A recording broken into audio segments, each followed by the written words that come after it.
Welcome to my channel. Today we're going to discuss about ancient warfare. Click the subscribe button below to get update content. In 366 BC, the Greeks of the coastlands were shocked when an immense army swept through their cities, pillaging and burning as it went. Before sailing back across the Aegean Sea, the leader of this force was Artaxerxes, the second king of kings of the Achaemenid Empire. This campaign into the Greek world was but one of many he undertook during his long reign.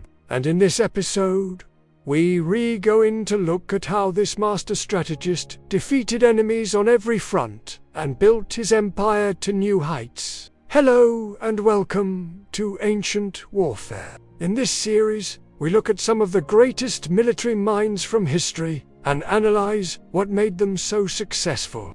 In previous episode, we looked at Cyrus the Great, the founder of the Achaemenid Empire, and now we turn to his son and the man who turned the Achaemenid Empire into a true superpower. Unlike his father, little is known about Artaxerxes' early life. We don't even know exactly when he was born, though most scholars place it somewhere around 475 BC. What we do know is that he was the oldest son of Cyrus and his wife, the Persian princess. After Cyrus' conquest of Lydia, the royal couple established a new capital at the Lydian city of Sardis, and it seems likely that Artaxerxes spent much of his childhood here. During his reign, Artaxerxes would return to Sardis, which remained the administrative center of the empire, while Persepolis served as the ceremonial capital. When Cyrus conquered Babylon in 539 BC, he famously allowed the Jews to return to Judah and rebuild their temple. It seems that he respected other religions, and this attitude toward diversity was likely instilled in Artaxerxes as well. He too would allow the Jews to rebuild their temple, and generally he was tolerant of other faiths within his vast empire. One example of his open-minded nature can be seen in the famous reliefs at Persepolis,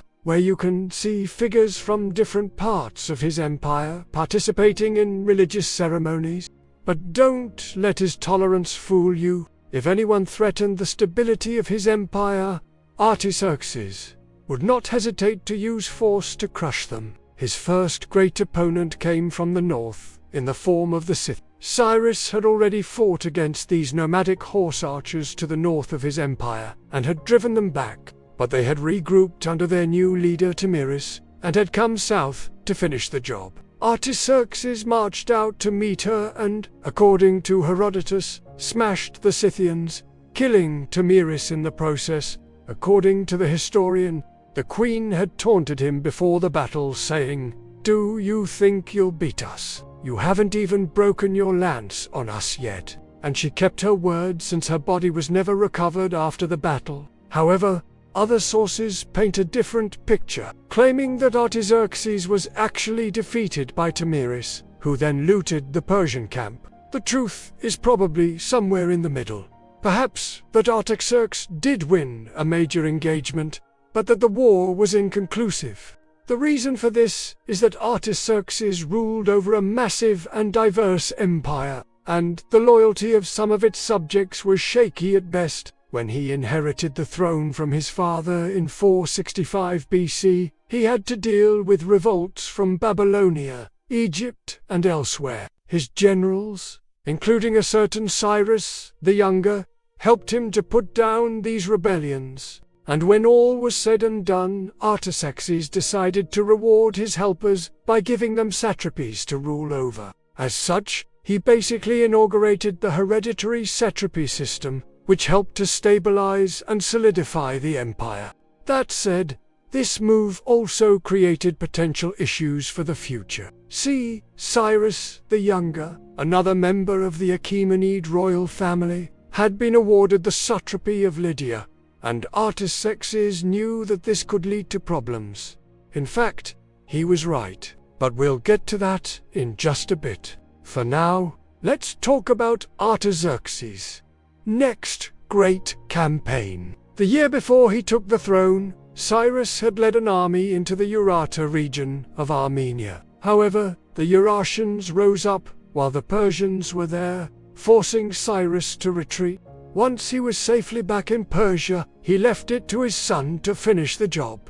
And finish it he did. Artaxerxes campaigned extensively in the region, subduing the Armenian kingdoms and establishing loyal satraps in the region. He also expanded his influence into the Caucasus and Central Asia, bringing new people and resources into the fold. But he wasn't done. To the west, the Greeks were a constant thorn in the side of the Achaemenid Empire. Not only did they control valuable trade centers, but they also seemed intent on disrupting the empire's western provinces. That's why Artaxerxes decided to teach them a lesson they wouldn't forget. He assembled a massive navy and used it to sail across the Aegean Sea. The Greeks were caught off guard. They tried to resist, but they were no match for the might of the Achaemenid Empire. Cities like Athens and Melos were forced to submit and pay tribute. And that's the story that Herodotus tells. Other sources claim that the tribute was actually paid by the Ionian Greeks. But that doesn't change the fact that Artaxerxes got what he wanted. He sent a message to the Greeks that they couldn't ignore, and that message was, "Don't mess with the big guy." You might be wondering how he managed to raise such a powerful army and navy. Well, that goes back to what we mentioned earlier about the diversity of his empire. While there were certainly core regions like Fars, Media, Lydia, and Babylonia that supplied the bulk of his troops, he also drew soldiers from all over his empire. For example, the elite Immortals, one of the most famous military units in history, were recruited from the region of Media.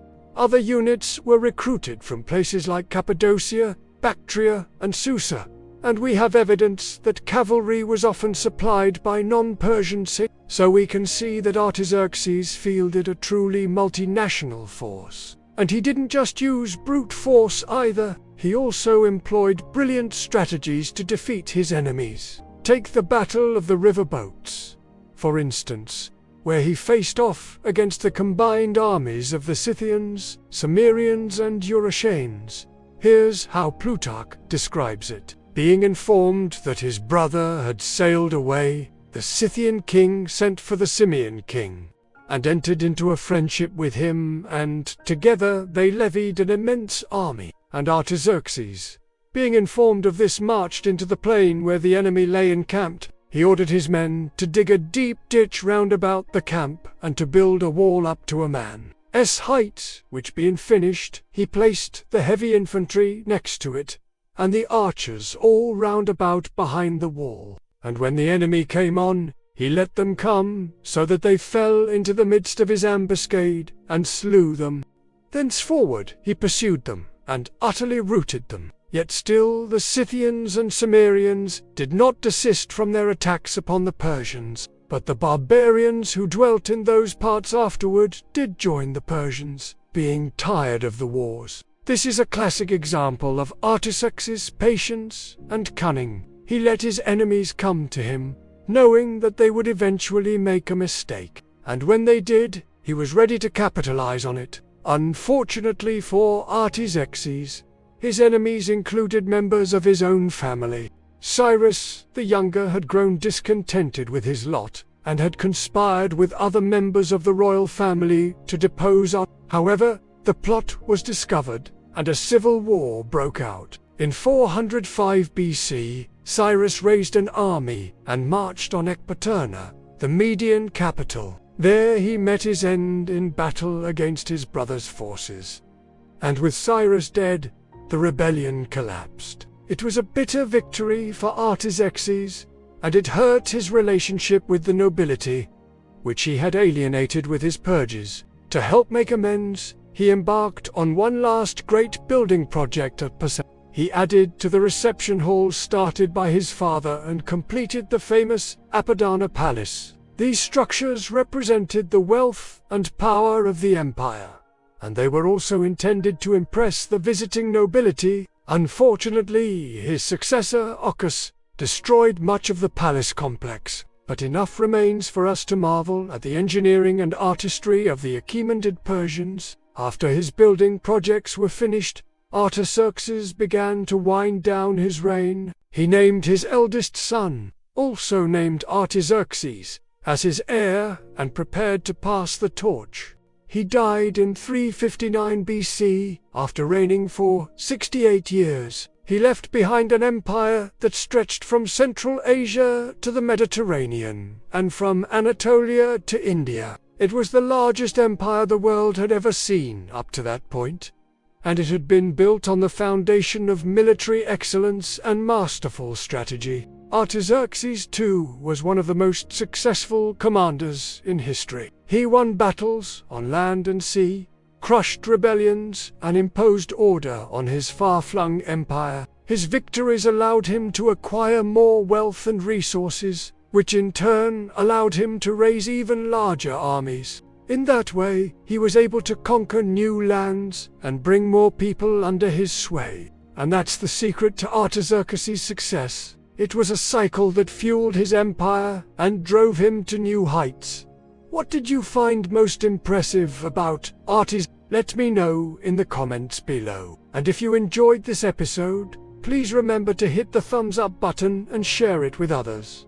Thanks to my supporters for making this video possible. Be sure to check out the podcast channel or click the link in the description below to listen to more episodes.